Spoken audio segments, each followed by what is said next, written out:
Anak talaga ako ng presidente. Kaya madaming boys maiilang sa akin. Ba! Hello! Gusto mo magkaibigan sa akin? Sorry, pero di kita kilala. And parang pulubi ka naman at wala ka sa hierarchy kung presidente. Che? Sige. Ay, nakakapagod na. Ikaw.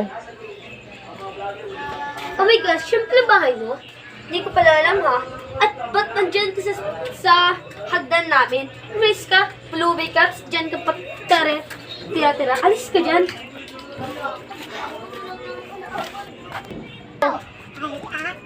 Hello! Ika dito. Ikaw. May pulubi ka palang kapatid. Hoy bata, halika nga dito. Yan ako yan. Sinasabi ko sa iyo ah. Halika dito. Come. Pulubi ka ha. Sige, tignan mo yung paa ko para magkapera ka. Hoy, wag mo nga utusan yung kapatid ko. Bakit? Pero magkapera naman kayo kahit isa lang. Hindi na lang. Kung alam mo lang na anak ako ng CEO ng boss ng presidente. Oh, Makabo. happy ka talaga.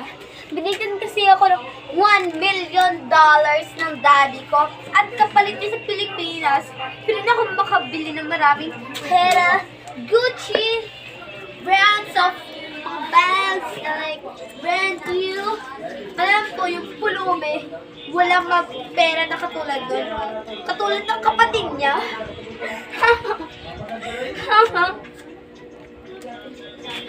Hindi ka naman namin anong nangyari sa'yo? Bakit mo? Wala kasing 1 million binigay ng daddy mo. Ma'am, nagbigay po yung daddy mo ng $100 million po.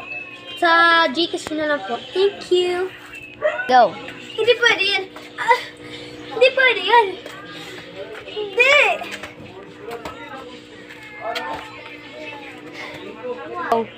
Ngayon na alam mo na mayaman pa kami sa'yo at ipaghihiganti ko ang buong pamilya ko. Tara na bunso. Go.